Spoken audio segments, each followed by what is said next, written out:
Good afternoon, you guys. Welcome to Evita Cooks and Preps. Welcome to the channel. Thank you for your support and for being here with me one more time.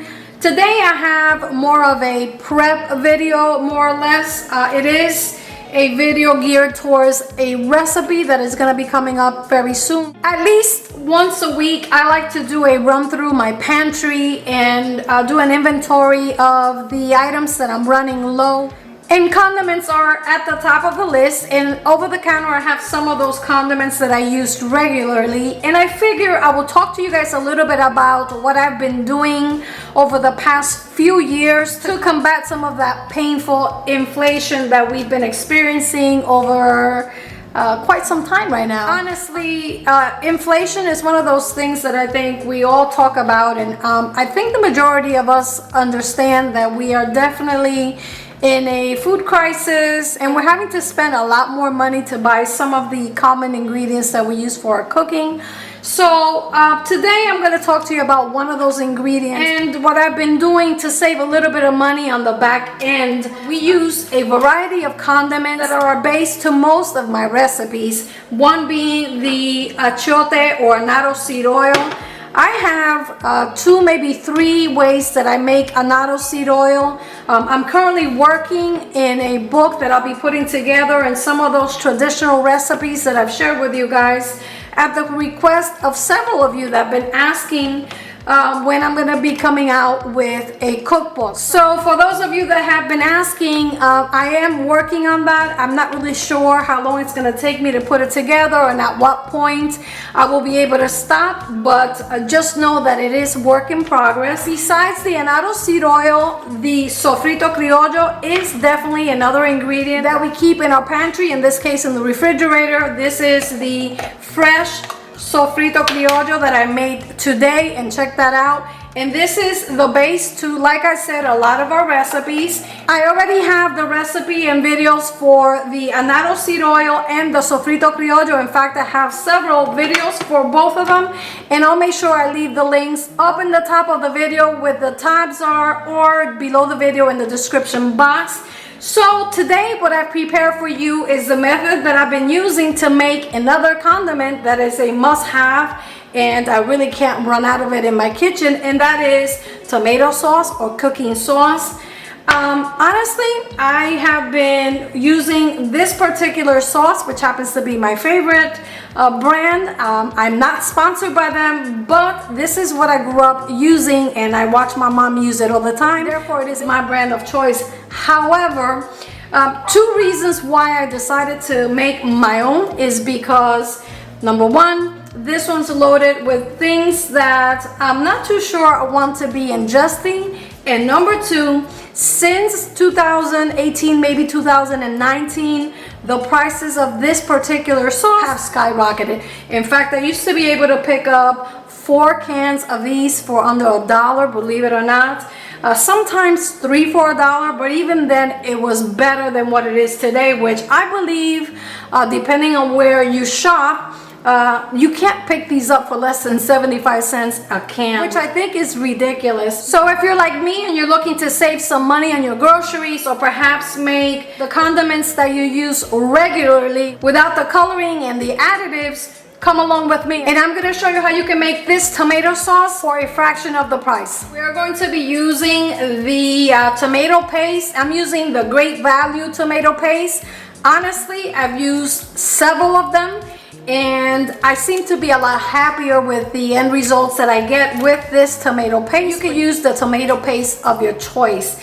One quick thing that I wanted to talk to you about, and also the reason why I thought it was brilliant to make my own homemade tomato sauce, is because for the price of this can of tomato paste, I can probably get the equivalent of almost 5 cans of this tomato sauce, which I mentioned that the cheapest I've been able to find, 1 can of this sauce is about 75 cents. There is a big box local store right by my house that actually has these priced at 89 cents per can. That is highway robbery in my book. However, for the price of one 12-ounce can of tomato paste, I can get almost 5 cans of tomato sauce. So I'm going to show you very quickly how it's done. And I believe in total I spent under $1.50 to make almost 5 of these jars of tomato sauce.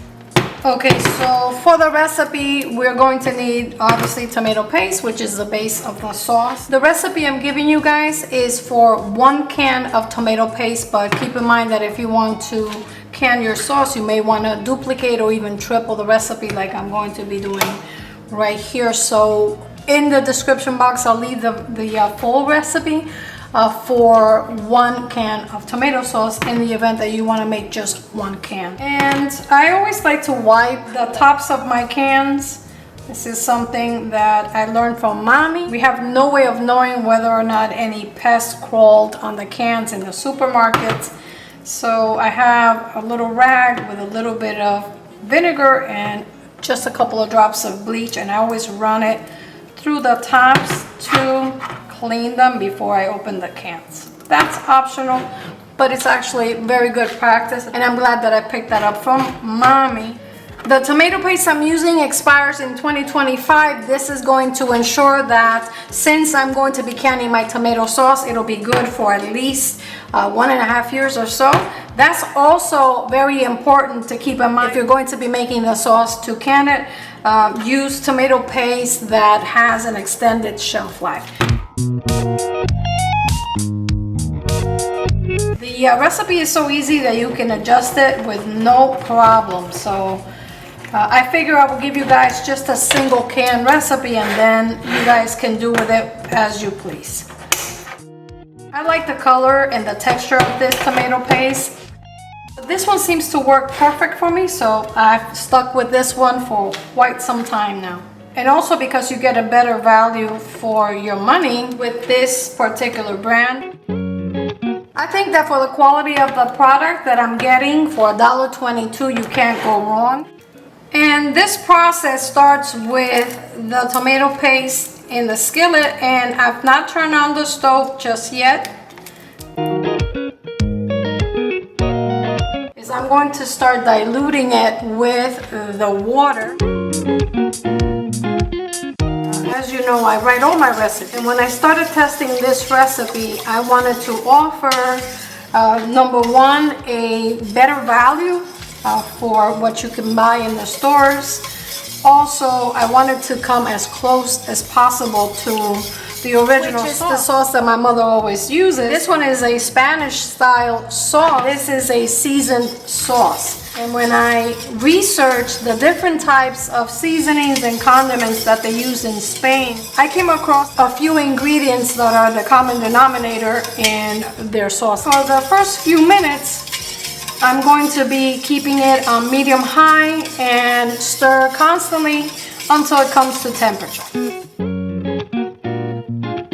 I've already brought the tomato paste with the water to about 100 to 105 degrees. We don't want it to boil. At this point, I'm reducing the heat to medium-low.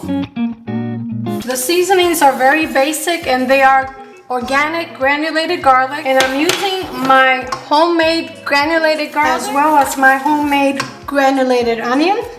These are condiments and pantry items that are very easy to make at home. Even if you don't have a dehydrator, you can make your own dehydrated garlic and onion. It's already coming to a boil. I have it on medium heat.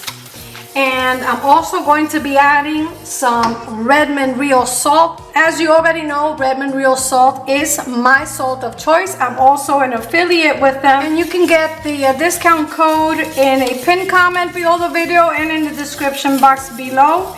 And when you use my code, not only are you saving some money, but you're also helping the channel, because I do get a small commission from Redmond Salt when you use my discount code, which is 15%. While I wait for the sauce to come to a simmer, I'm going to dissolve the cornstarch with the remaining 1 cup of water to make the slurry with the cornstarch.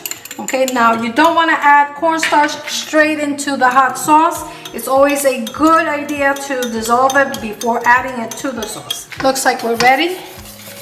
And this is very important. As you add the cornstarch, try to whisk it, and that's going to help cook the cornstarch and begin thickening the sauce.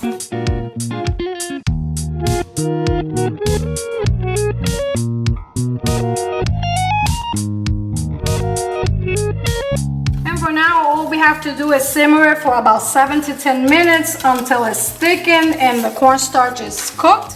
Now the sauce is ready. If you decide to make just the 1 can of tomato paste, you can keep it in the refrigerator up to 2 weeks, or you can freeze it. You can put it into ice cubes, vacuum seal it, and freeze it. Whatever you decide to do, I promise you this sauce is going to be delicious and it's going to keep fresh for a very long time.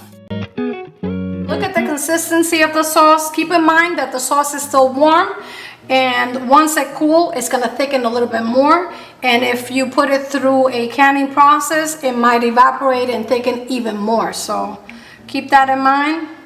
Looks beautiful.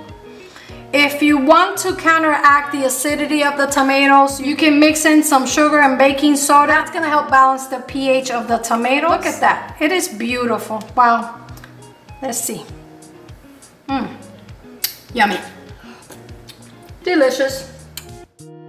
Today I'm going to be filling my pint-sized jars, which is the ones that I'm running low on. I'm going to be doing hot canning, so remember the jars need to be sterilized and clean, and they need to be hot, as well as the sauce. Here is my setup, and I kept the jars warm in the oven. I know I'm not going to need this many jars, but since I'm also making some vegetable soup base that I'm going to be canning, I figure I can use some of these little ones to can pint-sized jar vegetable soup base.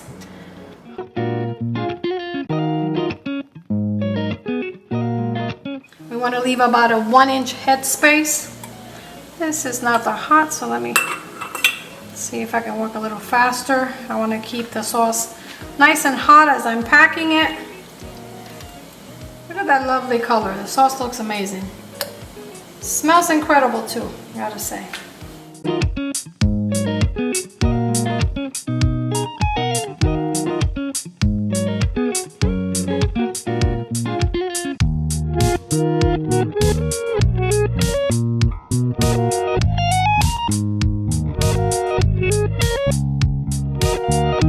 Okay, the recipe yielded 8 pint-sized jars, which is the equivalent to 16 cans of my favorite tomato sauce.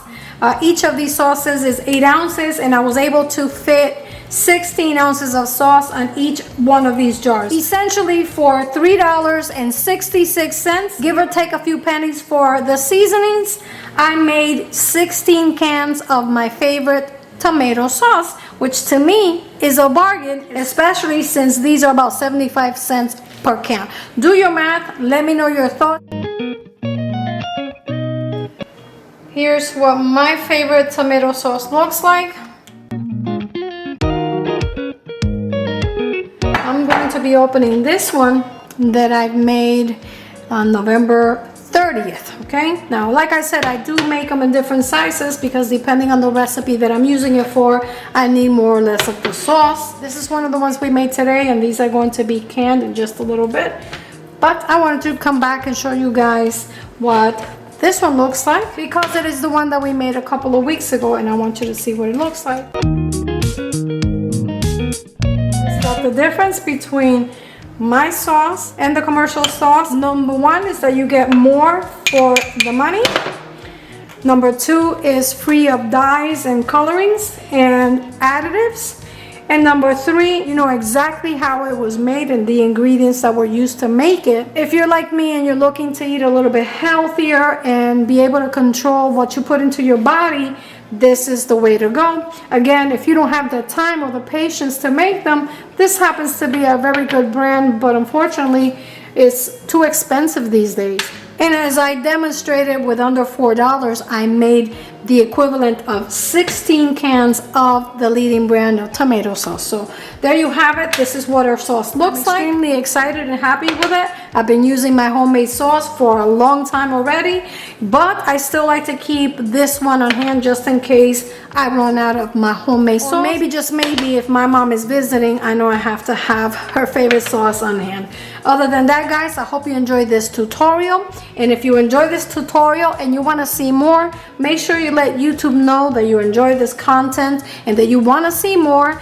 simply by giving us a thumbs up and commenting below the video. For more tutorial and copycat recipes like this one, consider subscribing to the channel, like, share, and comment for the YouTube algorithms, and activate the bell so you never miss out on any of my videos. And until next time, I'm Evita Cooks and Preps.